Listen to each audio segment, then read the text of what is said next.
आलमी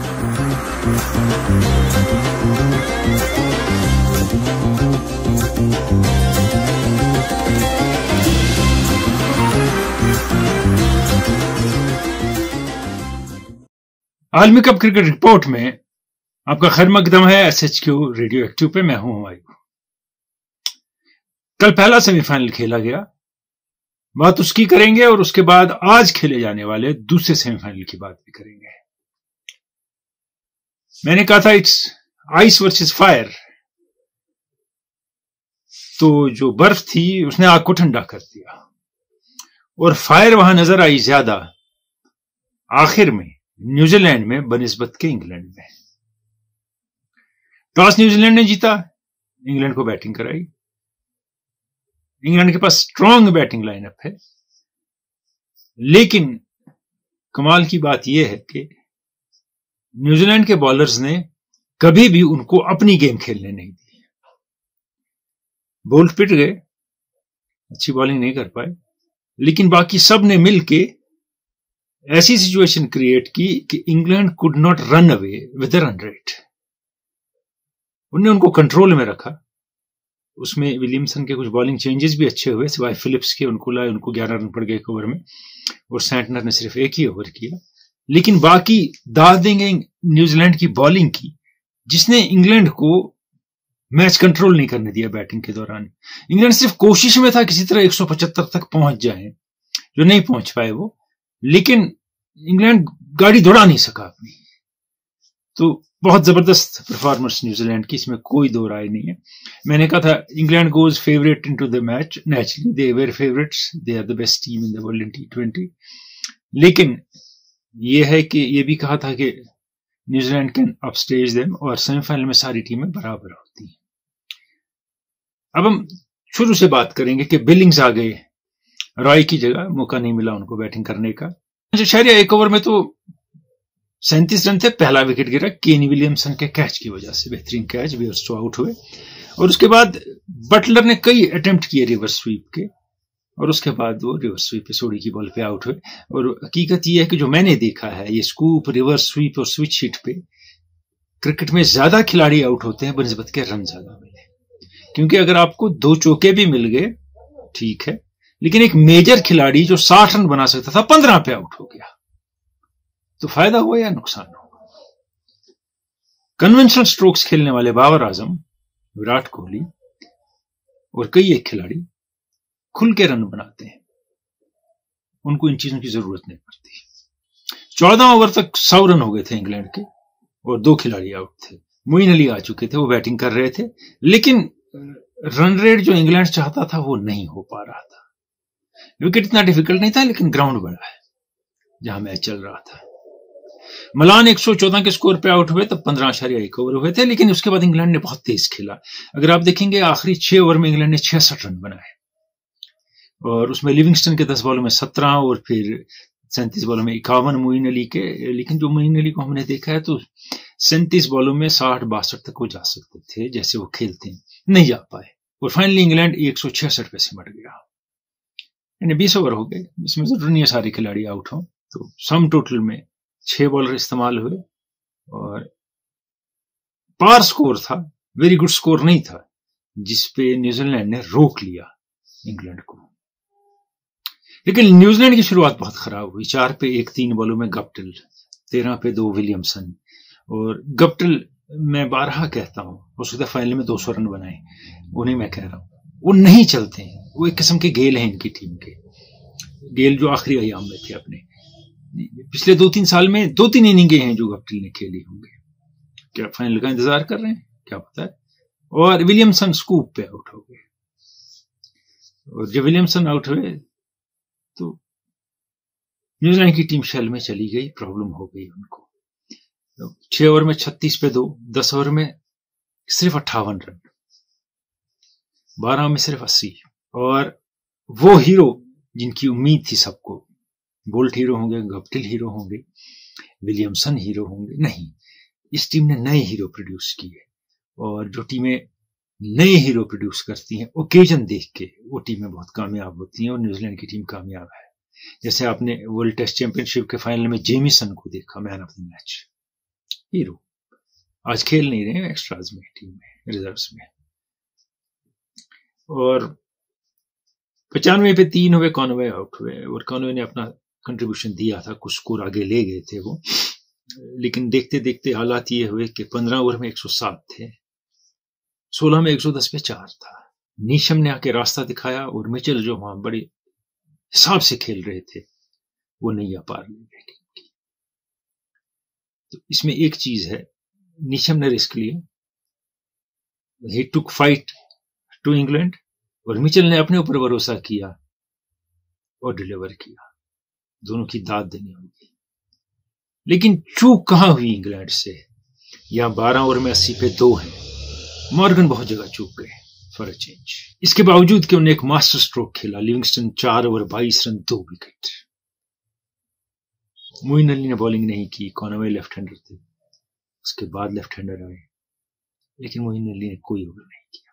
और पहले ओवर से दिख रहा था कि आदिल रशीद सेटल नहीं हो रहे। उनकी बॉल टर्न होते नहीं देखी, उनकी उंगली पे किसी को परेशान होते नहीं देखा। आदिल रशीद खुद हसल नजर आए, कभी शॉर्ट बॉल, कभी दाएं, कभी बैट्समैन की रीच में, वो बिल्कुल काम की बॉलिंग नहीं कर सके। वजूद 18वां ओवर उनको क्यों दिया गया? He had already flopped in the match, Adil Rashid. He was already under pressure. Then how could he bowl the 18th over? 18वें ओवर में पिटाई हुई। उससे पहले जॉर्डन को 23 रन पड़े, डेथ स्पेशलिस्ट को, उससे पहले ओवर में। और जब आखिरी 2 ओवर थे तो 20 रन बच गए। तो आदिल रशीद ने 4 ओवर में 39 रन दिए, और कोई इंपैक्ट उनकी बॉलिंग से नहीं हुआ। जॉर्डन ने जिस ओवर में 23 रन दिए, वो गेम चेंजर साबित हुआ। उसके बाद आदिल रशीद ने खूब रन दिए नेक्स्ट ओवर में। लेकिन 19वां ओवर करने वो उकसाए, और काम तमाम मिचेल ने उसी ओवर में कर। रैंक शॉर्ट पिच बॉल्स, उस मौके पे इंग्लैंड को हमने पहले भी ये होते देखा है। और मैंने पिछली रिपोर्ट में ये बात हुई थी कि जब डसन ने और माकरम ने इंग्लैंड के फास्ट बॉलर्स को मारना शुरू किया, उनको समझ नहीं आया वेयर टू बोल। आज वही हुआ, वो देखा होगा। न्यूजीलैंड ने भी, जॉर्डन को भी बात समझ नहीं आई, और साथ में वोक्स ने वो शॉर्ट पिच बॉलिंग की एंड पे कि कोई भी मार देता। और मिचेल वेल सेट थे, उन्होंने थोड़ी क्रीज के अंदर चले गए थे, उठा के पावरफुल इंसान है, मारा खूब। और वुड टोटली नाकाम। अगर आप वुड के 8 ओवर देखें इस टूर्नामेंट में, तो 8 ओवर 71 रन दिए हैं उन्होंने 8 ओवरों में, 2 मैचों में। मैंने कभी टेस्ट मैचेस के बारे में कहा था कि इस स्पीड का, 150 की स्पीड का, मैंने अपनी लाइफ में इतना इनफेक्टिव बॉलर नहीं देखा है।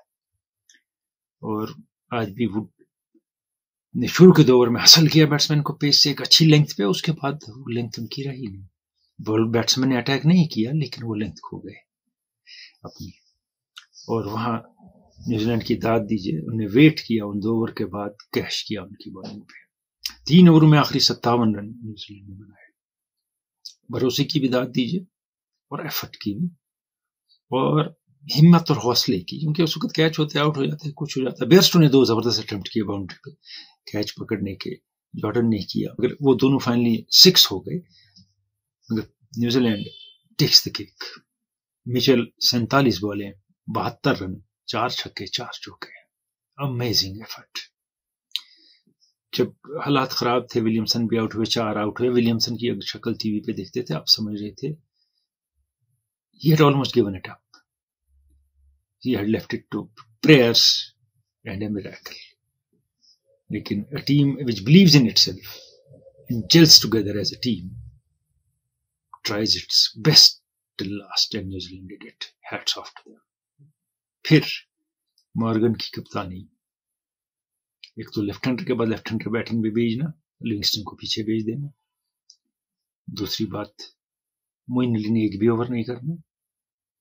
18वां ओवर आदिल रशीद से करवाना, पिटने के बावजूद, वुड को बॉलिंग देनी पिटने के बावजूद। ये चीजें जब कोच से मिले होंगे वो, और जब वो खुद पॉन्डर करेंगे, और what happened finally, these may be the reasons you will find for their failure. अब मगर 166 इस बड़े स्टेडियम में इतना बुरा स्कोर नहीं था। अब न्यूजीलैंड फाइनल में पाकिस्तान के साथ सेटबैक लगा पहले मैच में, उसके बाद रिकवर करके, और whom will they meet in the final? Now we discuss that possibilities. देखिए, ऑस्ट्रेलिया की टीम कभी T20 वर्ल्ड कप नहीं जीत चुकी है। 2010 के फाइनल में पहुंची और इंग्लैंड से हार गई। कॉलिंगवुड कैप्टन थे इंग्लैंड के तब, और उसके अलावा उनके पास कुछ दिखाने को नहीं।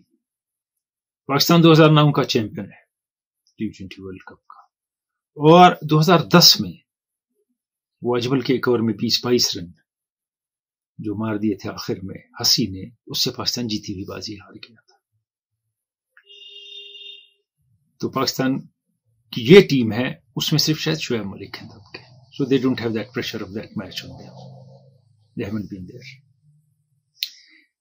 अब ऑस्ट्रेलिया की स्ट्रेंथ है ये कि वो प्रेशर सिचुएशन की उनको आदत होती है, वो पलते बढ़ते ही इसमें how to handle it. Mitchell Marsh और वार्नर का फॉर्म उनके लिए एक प्लस पॉइंट है। हेजलवुड और ज़ैम्पा की बॉलिंग, कमिंस का सपोर्ट, स्टार्क के आखिरी ओवर, शुरू में स्टार्क उतनी अच्छी नहीं करते हैं, अच्छी बॉलिंग करते हैं। ऑस्ट्रेलिया की जो टेल है, अगर अगार के लिए वो अच्छी बैटिंग करते हैं, स्टार्क और Cummins can hit, so they don't have much longer tail, but the middle order is dicey. Weakness उनकी ये है कि स्मिथ, वेड, स्टॉइनस अगर खेले जो चांस कम है, और मिडिल ऑर्डर के बैट्समैन नहीं चले अभी तक। कैप्टन ने भी कुछ खास किया नहीं है अभी तक फिंच ने। डेथ ओवर में बॉलिंग लूज होती है, और अगर ज़ैम्पा को अटैक किया तो अल्टरनेटिव स्पिनर अगर अगार नहीं खेले कोई नहीं है। अब पाकिस्तान की जाने बात है। ओपनिंग पेयर उनकी पहली स्ट्रेंथ है, जो बहुत स्कोर करता है, अच्छा खेलता है और क्रिकेट खेलता है नॉर्मल, रिस्क कम लेते हैं, रन खासे बनाते हैं। मिडिल ऑर्डर में हफीज और मलिक दोनों टच में नजर आए। फखर जमा ज्यादा ठीक नहीं खेल पाए, लेकिन कभी भी he can change the game. Bowling में बेहतरीन वैरायटी है, राइट आर्म लेग स्पिनर है, लेफ्ट आर्म स्पिनर है, लेफ्ट आर्म फास्ट बॉलर है, राइट आर्म 2 फास्ट बॉलर है, और 2 एक्स्ट्रा ऑफ स्पिनर है। ये उनकी स्ट्रेंथ है। अगर अब थोड़ी कमजोरी देखें, रशीद को जैसे उनने खेला तो ज़ैम्पा मुश्किल कर सकते हैं। फखर जमान का फॉर्म और हसन अली की इनकंसिस्टेंसी परेशानी का बाइस है। शुरू में अगर दोनों में से एक ओपनर निकल गया, क्योंकि जो ऑस्ट्रेलिया के बॉलर हैं, खासकर स्टार्क, अगर वो विकेट ले गए शुरू में, या हेजलवुड, तो पाकिस्तान प्रेशर में आ सकता है, क्योंकि बहुत डिपेंड किया ओपनर्स पे, क्योंकि ओपनर बहुत कामयाब है। और मैक्सवेल हो सकता है शुरू में बॉल कर लें, मैं इसलिए कह रहा हूं कि बाद में वो रिस्क नहीं लेंगे मैक्सवेल को बॉलिंग देने का। बैटिंग फॉर्म में मैक्सवेल अभी आए नहीं, तो वहां पाकिस्तान दाखिल हो जाता है अंदर, 5th बॉलर को अटैक करके ऑस्ट्रेलिया के। और खासकर दूसरा जो खास बात पाकिस्तान की है, ओपनिंग पेयर बॉलिंग का, इसी से बॉलिंग कराई जाए। मैं फिर कहूंगा एक्स फैक्टर है शाहीन अफरीदी इसमें भी, उनसे और इमाद वसीम से, क्योंकि अंदर आने वाली बॉल पे फिंच को बड़ी मुश्किल होती है, और वार्नर को भी अगर एंगल करके बॉल अंदर लाते हैं शाहीन अफरीदी, तो वार्नर परेशान हो सकते हैं। और जब वार्नर फॉर्म में आते हैं, जैसे अभी आए हैं, वो रिस्क बहुत लेते हैं, तो शुरू में चांस है, अगर निकल गए बाद में वो लंबा खेलते हैं। तो पाकिस्तान का अटैक अच्छा है, फील्डिंग मच इंप्रूव्ड है, और वैरायटी है पूरी टीम में। लेकिन ऑस्ट्रेलिया चढ़ के खेलता है, उनकी फास्ट बॉलिंग बहुत अच्छी है, जिसको पाकिस्तान को हैंडल करना होगा शुरू में seriously. It can be handful. तो पाकिस्तान एक्सपेक्ट करेगा 6 ओवर में 36 से 40 ओवर 9 विकेट, या 45 रन 1 विकेट। इससे ज्यादा हुआ तो मुश्किल हो सकती है। Australia on the other hand चाहेगा वार्नर फायर करें और फिंच भी रन बनाए, ताकि मिचेल मार्श जब आए इन फॉर्म बैट्समैन को स्कोर कर सके, क्योंकि स्मिथ फॉर्म में नजर नहीं आए, वेड ने कुछ खास नहीं किया, मैक्सवेल चले नहीं, परेशानी उनकी है। इसलिए पाकिस्तान के लिए बेस्ट पॉसिबिलिटी है to get 2 early wickets, get into the middle order, जहां ऑस्ट्रेलिया परेशान हो सकता है। लेकिन पाकिस्तान की एक और परेशानी होती है कि एंड पे स्टार्क, कमिंस वगैरह जब आते हैं, वो एंड के रन खींच लेते हैं पाकिस्तान के खिलाफ खिलाड़ी, वहां उनको रोकना होगा पाकिस्तान को, अगर पाकिस्तान को कुछ करना है। और अगर ऑस्ट्रेलिया को पाकिस्तान को डेंट करना है तो अर्ली विकेट हो बाबर आजम या रिजवान, बड़ा फर्क पड़ेगा उससे उनको। और उनको शाहीन आफरीदी, इवन इबाद वसीम और शादाब को खेलना होगा। और कहीं बाबर आजम को मॉर्गन की तरह अपने बॉलर्स को भूलना नहीं होगा, कहीं हफीज की जरूरत पड़े तो इस्तेमाल करना होगा। चालाक बॉलर है हफीज। दोनों टीमें इवन है मैच में, मगर मुझे थोड़ा दिखता है Pakistan nose ahead of Australia. Current form on the rise, on the high, and sticking together and performing and supporting each other very well. Middle order वो दोनों के हैं, लेकिन ऑस्ट्रेलिया के ज्यादा है। अब एक अहम बात आती है, टॉस जीत के कौन सी टीम क्या करेगी। जो हालात हैं आज के इस टूर्नामेंट की, जो भी टीम जीतेगी वो बॉलिंग करेगी। हालांकि कल के मैदान में ड्यूटी हुई, लेकिन आज के में हो सकती है एक वो बात है। और टोटल सेट करना इस टूर्नामेंट में मुश्किल हो रहा है, चेज करना आसान हो रहा है। टीमें समझ नहीं पाती how to set a total given some uneven bounce और बाकी चीजें विकेट में जो है। अनइवन का मतलब नहीं ऊपर नीचे हो रही है बॉल, कहीं रुक के आती है, कहीं तेज आती है बॉल, ऐसी चीजें जो हो रही है। तो टॉस पे डिपेंड दोनों टीमों में से किसी को नहीं करना होगा। अगर पहले ही सोच के गए कि हम पहले फील्डिंग करेंगे और उसके बरक्स हो गया तो टीम को मुश्किल हो सकती है। पाकिस्तानी फास्ट बॉलर्स को भी कहीं बाउंसर ठीक तरह यूज करनी होगी कुछ बैट्समैनों के खिलाफ, और ऑस्ट्रेलियन यूज करेंगे फखर जमान के खिलाफ और रिजवान के खिलाफ।